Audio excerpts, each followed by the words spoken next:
počátcích před stvořením nicota.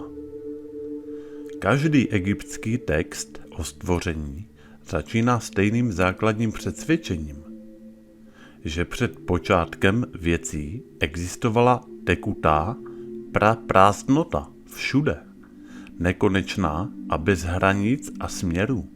Egypťané tento vesmírný oceán, vodní chaos, nazývali Nu-Ni-Nun, nepolarizovaný stav hmoty. Voda je beztvará a sama o sobě nenabývá žádného tvaru, ani se nebrání tomu, aby byla tvarována. Vědci souhlasí se staroegyptským popisem vzniku vesmíru jako propasti.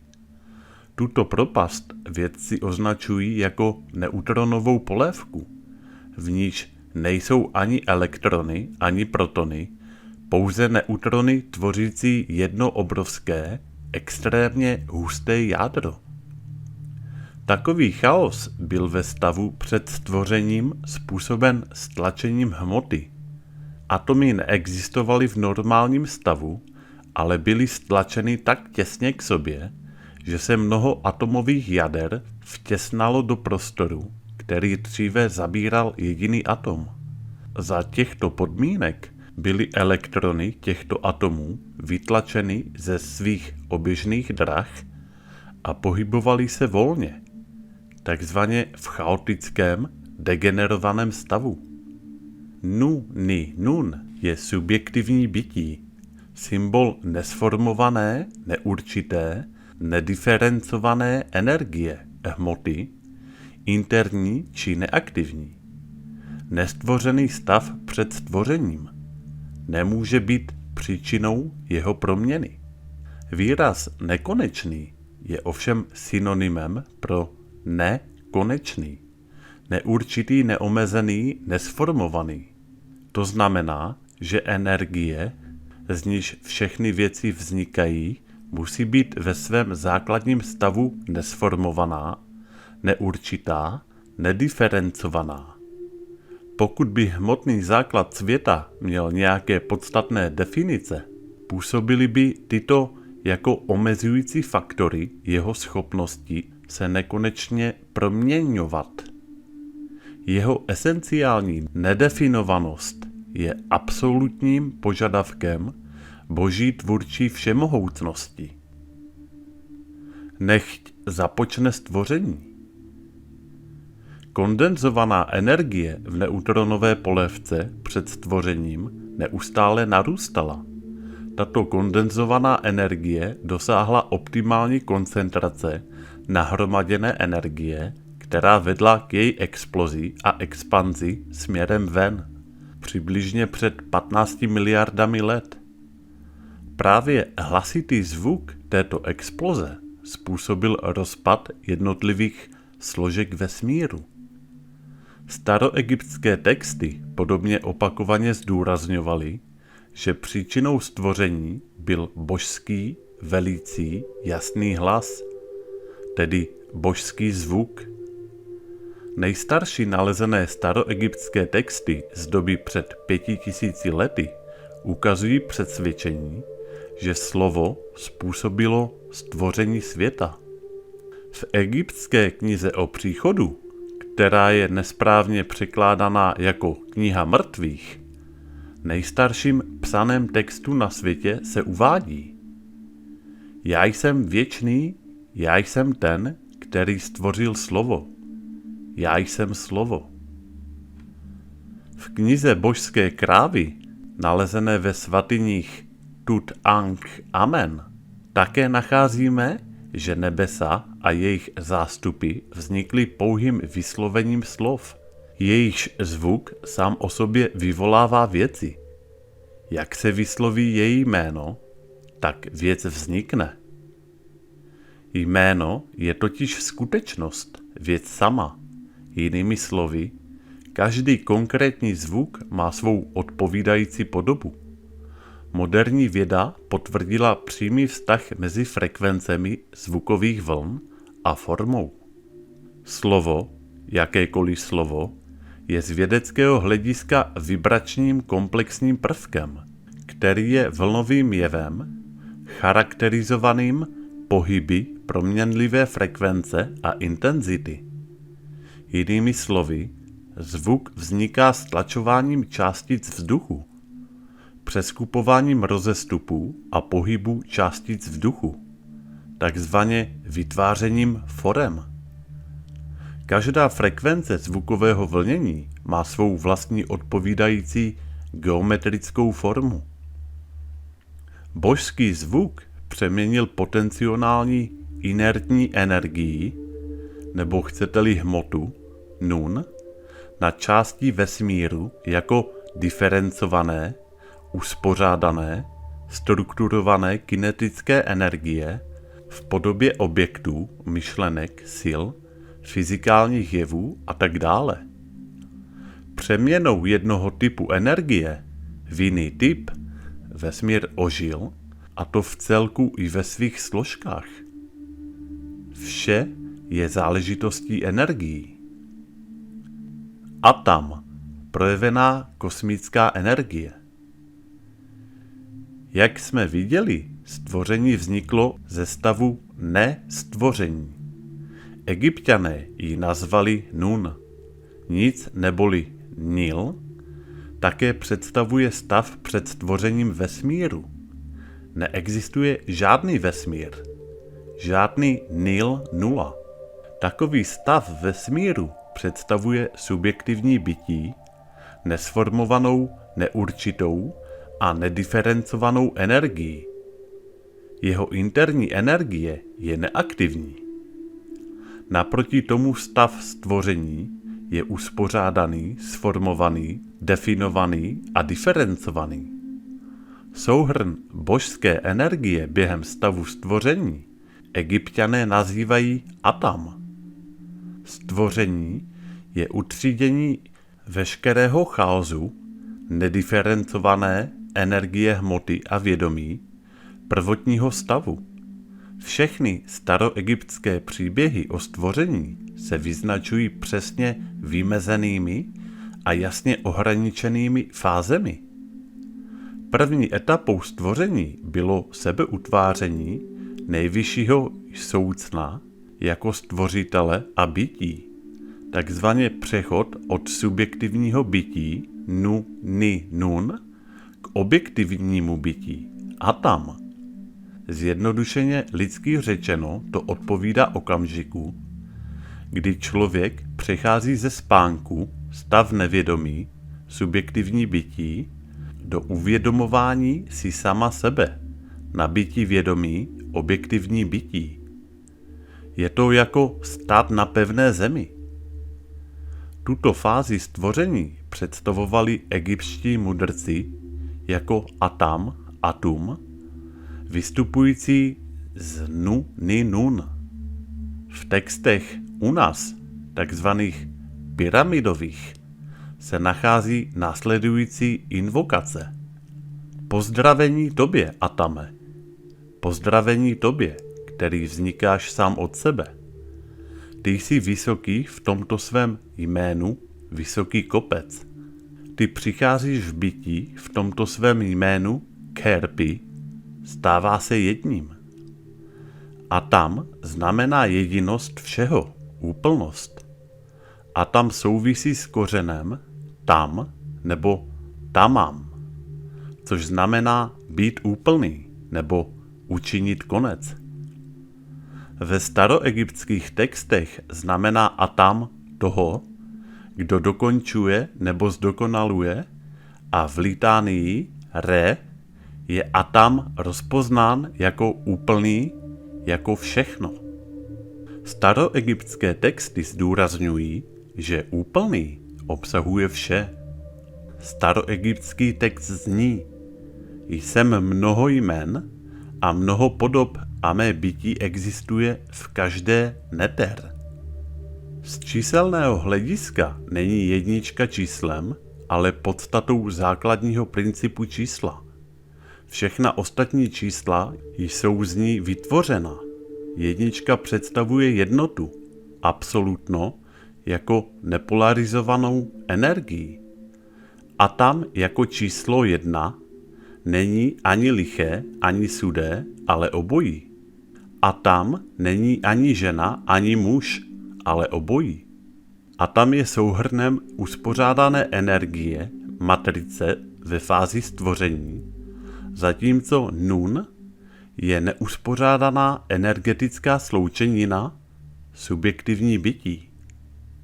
Celková božská energie ve vesmíru se nazývá nun ve svém chaotickém stavu a atam ve svém uspořádaném stvoření a jeho bodě stavu procesu. Atam představuje uvolnění v uspořádaném sledu existující energie uvnitř nun, takzvaně její oživení. To představuje objektivní bytí. Nun a atam jsou vzájemnými obrazy, podobně jako čísla 0 a 1. 0 znamená nic, nulu a 1 znamená jedno. Existence všeho, stávání se jedním. Stvoření je utřídění veškerého chaosu prvotního stavu.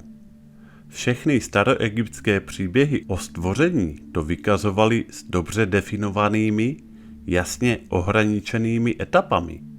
Semenem stvoření, z něhož vše vzniklo, je atam. A stejně jako rostlina obsažená v semeni, je i vše, co je ve vesmíru stvořeno, atam. Jinými slovy, když vládce vesmíru vstoupil v existenci, vstoupilo v existenci celé stvoření, protože úplné obsahuje vše. Neteru, božská energie. Právě jsme viděli, že když vznikl Pán vesmíru, vzniklo celé stvoření, protože úplný obsahuje vše. Koloběh stvoření způsobují a udržují božské síly neboli energie. Tyto energie, stejně jako věčný koloběh stvoření, procházejí procesem proměny od zrození, života, stárnutí, umírání, smrti ke znovuzrození. My, lidské bytosti, máme podobné životní síly, které se v průběhu našeho života mění. Naše lidská těla se skládají z mnoha cyklů, které řídí naši životní existenci. Všechny síly zaniknou, když zemřeme. Egypťané tyto božské síly nazývali neteru. Hlavním tématem vesmíru je jeho cyklická povaha. Neteru jsou síly nature, díky nimž se svět také říkajíc točí, síly přírody. Nazývat neteru jednoduše bohy a bohyněmi vyvolává falešný dojem. Božská energie, která se projevuje v cyklu stvoření, je definována svými složenými energetickými aspekty, které staří Egypťané nazývali neteru. Aby mohlo stvoření existovat a udržovat se, je třeba o této božské energii uvažovat v pojmech mužského a ženského principu. Staří Egypťané proto vyjadřovali kosmické energetické síly v termínech netert, ženský princip, a neter, mužský princip. Egyptské slovo neter, neboli příroda či netier, znamená sílu, která je schopna vytvářet život a po vytvoření jej udržovat. Stejně jako všechny části stvoření procházejí cyklem zrození, život, smrt, zrození, tak i hybné energie během jednotlivých fází tohoto cyklu. Je tedy pravda, že staroegyptské neteru, jakožto božské energie, procházely a stále procházejí stejným cyklem zrození, růst, smrt a obnovení. Takové chápání bylo společné všem, jak poznamenal Plutarchos. že mnohost přírodních sil, známých jako neteru, se rodí nebo vzniká, podléhá neustálým změnám, stárne a umírá a znovu se rodí. Jako příklad můžeme uvést housenku, která se narodí, žije, pak si vybuduje kokon, v němž zemře, nebo ještě lépe promění se v motýla, který naklade vajíčka a tak dále a tak dále. Máme zde cyklickou transformaci z jedné formy nebo stavu energie do druhé. Dalším příkladem je koloběh vody. Voda, která se vypařuje a vytváří mraky, z nichž prší zpět na zem. To vše je uspořádaná cyklická přeměna energií v různých formách. Když o neteru nepřemýšlíte jako o bozích a bohyních, ale jako o kosmických energetických silách, můžete vnímat staroegyptský systém jako geniální znázornění vesmíru. Z filozofického hlediska je tato cyklická, přirozená transformace podobná našemu rčení. Čím více se věcí mění, tím více zůstávají stejné. Ve vědeckých kruzích je tento jev znám jako přírodní zákon zachování energie, který je popisován jako princip, že energie se nikdy nespotřebovává, ale pouze mění svou formu a celkovou energii ve fyzikálním systému, jako je vesmír, nelze zvýšit ani snížit. Univerzální energetická matice. Staří a baladičtí Egypťané nečiní rozdíl mezi metafyzickým stavem bytí a stavem s hmotným tělem. Takové rozlišování je mentální iluzí. Existujeme na několika různých úrovních najednou, od té nejfyzikálnější až po metafyzickou. Od Einsteinovy teorie relativity je známo a přijímáno, že hmota je formou energie, koagulací nebo kondenzací energie. V důsledku toho přírodní zákon o zachování hmoty nebo hmotnosti podobně říká, že hmota při žádné fyzikální nebo chemické změně nevzniká ani nezaniká. Energie je tvořena molekulami, které rotují nebo vibrují různou rychlostí. Ve fyzikálním světě rotují molekuly velmi pomalou a konstantní rychlostí. Proto se věci našim pozemským smyslům jeví jako pevné. Čím pomalejší je rychlost, tím je věc hustší nebo pevnější. V metafyzickém, duchovním světě molekuly kmitají mnohem rychleji nebo v éterické dimenzi, kde jsou věci volnější a méně husté. V tomto světle je vesmír v podstatě hierarchií energií různých řádů hustoty. Naše smysly mají určitý přístup k nejhustší formě energie, kterou je hmota. Hierarchie energií je vzájemně propojená a každá úroveň je udržována úrovní nižší. Tato hierarchie energií je úhledně zasazena do rozsáhlé matrice hluboce provázaných přírodních zákonů. Je fyzikální i metafyzická. Univerzální energetická matrice zahrnuje svět jako produkt složitého systému vztahů mezi lidmi, živými i mrtvými, zvířaty, rostlinami a přírodními a nadpřirozenými jevy. Toto zdůvodnění se často nazývá animismus, protože jeho ústředním předpokladem je, že všechny věci jsou oživovány životními silami. Každá nepatrná částečka všeho je v neustálém pohybu. Jinými slovy, vše je animované, energizované, zvířata, stromy, skály, ptáci, dokonce i vzduch, slunce a měsíc. Rychlejší formu energií, tyto neviditelné energie ve vesmíru, mnozí nazývají duchy. Energie mohou dle libosti obsadit kondenzovanější energii, hmotu, například lidskou, zvířecí, rostlinnou nebo jakoukoliv jinou formu. Duch oživuje lidské tělo při narození a opouští ho při smrti. Přítomnost energií ve všem si již dávno uvědomovali staří a baladičtí Egypťané. To, že v každém kameni, nerostu, dřevě a tak dále jsou vesmírné energie, neteru, je jasně uvedeno ve stéle Šebaka 8. století před naším letopočtem.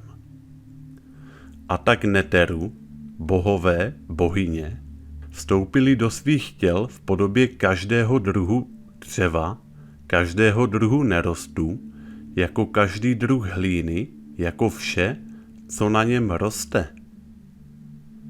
Neteru a andělé. Neteru, bohové, bohyně, jsou božské energie, moci, síly, které svým působením a interakcemi stvořili a udržovali a nadále udržují vesmír. Sféry neteru, v křesťanství známé jako andělé a archandělé, jsou hierarchicky řazeny mezi úrovně sféry vesmíru. Cyklus stvoření. Systém stvoření je systémem nutné emanace, procesu nebo vyzařování doprovázeného nutnou aspirací nebo návratem ke zdroji.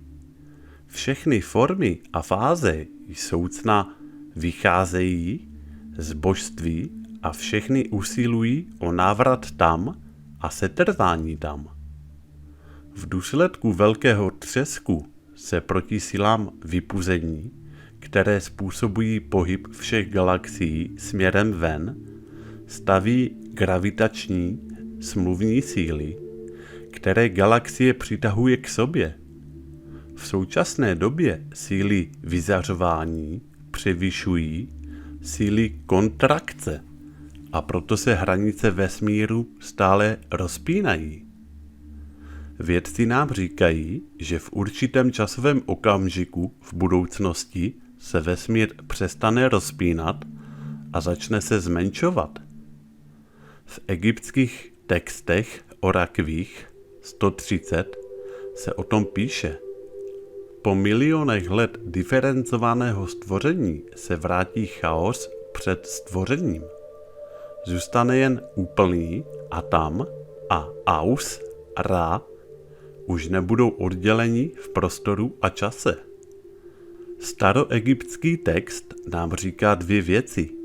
Prvním je návrat stvořeného vesmíru do chaosu na konci cyklu stvoření, což znamená velký křach.